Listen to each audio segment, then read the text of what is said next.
नमस्ते बच्चों, सुप्रभात। मैं मेवाड़ा मनोज, दीपदर्शन विद्या संकुल से हिंदी विषयाध्यापक।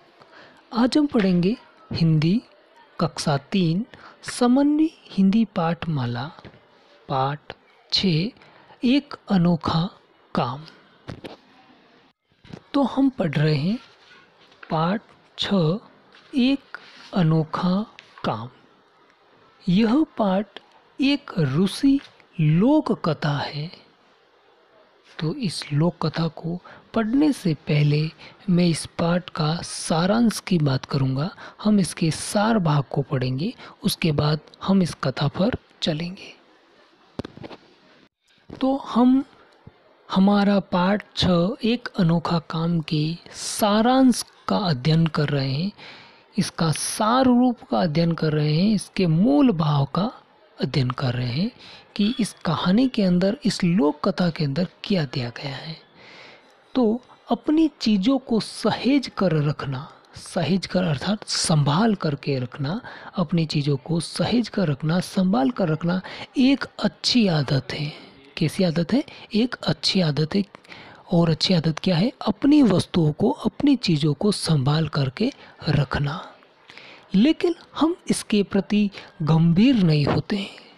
लेकिन हम इस चीज़ के प्रति गंभीर नहीं रहते हैं, इसके प्रति गंभीर नहीं होते हैं, हम लापरवाह होते हैं। इसका परिणाम यह होता है कि हमें अपनी चीज़ें सही जगह पर नहीं मिलती और हम लापरवाह होने की वजह से हमें हमारी वस्तुएं समय पर, अर्थात जब जिस वस्तु की हमें ज़रूरत होती है उस समय वो वस्तु हमें मिल नहीं पाती है। क्यों? क्योंकि हम हमारी वस्तुओं को सहेज करके, संभाल करके नहीं रखते हैं। हम अपनी वस्तुओं को रखने में लापरवाही बरतते हैं। इसलिए बड़ों से डांट भी पड़ती है और ऐसी परिस्थिति में हमें बड़ों की डांट पड़ती है और हमें वो डांट फिर सुननी पड़ती है। क्यों? क्योंकि हम लापरवाह होते हैं। इसलिए तो हमें इस पाठ से यह सीख दी गई है कि हमें अपनी वस्तुओं को सहेज करके, संभाल करके रखना चाहिए। तो अब हम चलेंगे हमारे पाठ की ओर। तो अब हम हमारी कथा की ओर बढ़ रहे हैं, तो सभी ध्यानपूर्वक सुने और समझें। पेटिया अपने सामान की देखभाल ठीक से नहीं करता था। पेटिया एक नाम है, जो एक लड़का है छोटा सा, और वह अपने सामान, अपनी वस्तु की देखभाल वो ठीक से नहीं करता था। कक्षा 3 का विद्यार्थी होने के बावजूद उसे लगता था यह काम तो मम्मी का है। अब जो पेटिया है वो अपने सामान को, अपनी वस्तुओं को संभाल कर नहीं रखता है, उसकी देखभाल ठीक से नहीं करता है और वह कक्षा 3 में पढ़ता है। लेकिन फिर भी वह क्या सोचता है कि उसकी वस्तुओं को, उसके सामान को संभाल करके रखने का काम उसकी मम्मी का है, उसका नहीं। इकलौते संतान होने की वजह से मम्मी भी पेटिया को कुछ नहीं कहती थी। अब पेटिया जो है उसकी मम्मी का इकलौता बेटा था और इस वजह से उसकी लापरवाही को भी वो अनदेखा करती थी। वह पेटिया के बिखरे सामान को समेटती, उसके स्कूल बैग में किताबें, पेंसिल, लंच बॉक्स, पेन, कापियाँ, रबड़ आदि चीज़ें रखती थी। यानी कि पेटिया बिल्कुल लापरवाह था। अपनी वस्तुओं को, अपने सामान को वह समेटता नहीं था, वह संभाल के नहीं रखता था और उसकी इस लापरवाही को भी उसकी मम्मी अनदेखा करती थी और उसके सामान को वह खुद समेटती थी, सहेज करके रखती थी और उसके स्कूल बैग में वह अपना सारा सामान खुद ही रखा करती थी। उन्हें लगता पेटिया अभी छोटा है। उसकी मम्मी को क्या लगता था कि पेटिया अभी क्या है, उम्र में छोटा है, समझदार नहीं है, वह इन चीज़ों को ठीक से नहीं रख पाएगा, ऐसा उसकी मम्मी को लगता था। इसलिए वह खुद ही उसके सामान को उसके स्कूल बैग में रखती थी। पेटिया को भी धीरे धीरे इनकी आदत पड़ गई थी और पेटिया धीरे धीरे बहुत ज़्यादा लापरवाह होने लगा। क्यों? क्योंकि उसकी माँ जो है, उसकी मम्मी जो है, उसका सामान खुद सहेज करके संभाल करके रख दिया करती थी, इसलिए उसकी आदत जो है वो धीरे धीरे बिगड़ गई थी। स्कूल में उसका एक दोस्त था जिसका नाम था ओलिया। वह भी काफ़ी लापरवाह था। अब उसका मित्र जो है ओलिया, वो भी उसी की तरह लापरवाह था।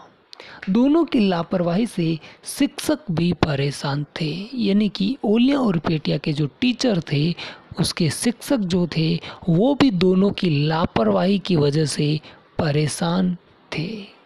क्यों?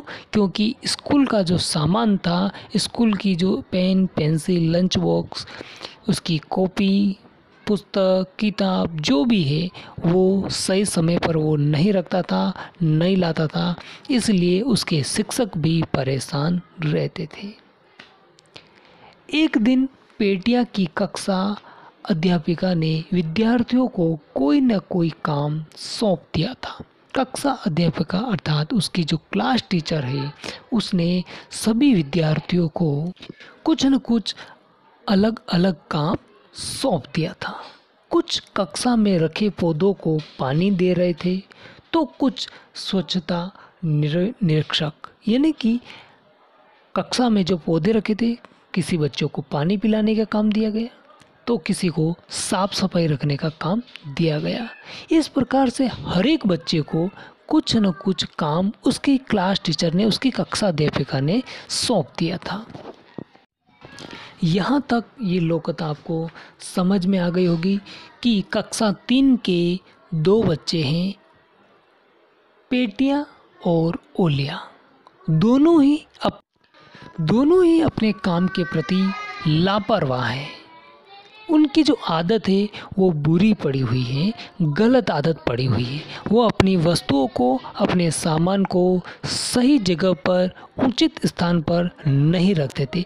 और यहाँ तक कि अपने स्कूल बैग का जो सामान है, पेन, पेंसिल, रबर, पुस्तक, अभ्यास पुस्तिकाएं, ये सारी वस्तुएं भी वो संभाल करके नहीं रखते थे। ये काम भी उनकी मम्मी को करना पड़ता था।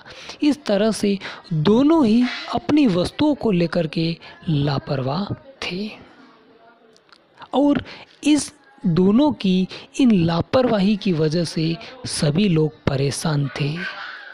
साथ ही साथ स्कूल के शिक्षक भी इन दोनों की इन लापरवाही की वजह से परेशान रहते थे और इस समस्या को, इन लापरवाही को दूर करने के लिए, समस्या का समाधान करने के लिए पेटिया और ओलिया के जो क्लास टीचर है, कक्षा अध्यापिका है, उसने एक उपाय सोचा और इस उपाय के चलते उसने कक्षा के, क्लास के हर एक बच्चे को कुछ न कुछ काम सौंपा। अब ये जो काम सौंपा गया, इन काम में किसी को पेड़ पौधों को पानी पिलाने का काम दिया गया, जो पौधे कक्षा के अंदर छोटे छोटे पौधे लगाए गए थे उनमें पानी देने का, तो किसी को कक्षा की स्वच्छता रखने का काम दिया गया था। उसकी जांच करना, उसका निरीक्षण करना, ये काम सौंपा गया। इस प्रकार से स्वच्छता निरीक्षक बने यह जांच रहे थे कि अन्य विद्यार्थियों के हाथ मुंह ठीक से धुले हैं या नहीं, नाखून ठीक से कटे हैं कि नहीं, कपड़े गंदे तो नहीं हैं, वे दिन में 2 बार दांत साफ करते हैं कि नहीं, जूते पॉलिश है कि नहीं, खाने से पूर्व हाथ साबुन से धोते हैं कि नहीं। नादिया को पेन पेंसिल का भार सौंपा गया था। इस प्रकार से हर एक बच्चे को कुछ न कुछ सा काम सौंपा गया था। लेकिन नादिया को जो काम सौंपा गया था वो क्या था? पेन पेंसिल का भार सौंपा गया था। यानी कि हर एक बच्चे के पास पेन पेंसिल है कि नहीं, वो लाते हैं कि नहीं, यह काम नादिया को सौंपा गया था। अगर पेटिया का या ओलिया अपने पेन पेंसिल घर भूल आते तो वे नादिया के पास ही आते थे। इस प्रकार से नादिया को पेन पेंसिल का काम सौंपा गया। यदि कोई बच्चा पेन पेंसिल घर भूल जाते तो उसे नादिया के पास आना पड़ता था और नादिया उसे 2 बातें सुना करके उसे समझाती थी और उसके बाद उसको पेन पेंसिल उपलब्ध करवाती थी। इस प्रकार से हर एक बच्चे को जो काम सौंपा गया था वो अपना अपना काम ईमानदारी से करने लगे। लोक कथा का शेष भाग हम अगले वीडियो में पढ़ेंगे। धन्यवाद।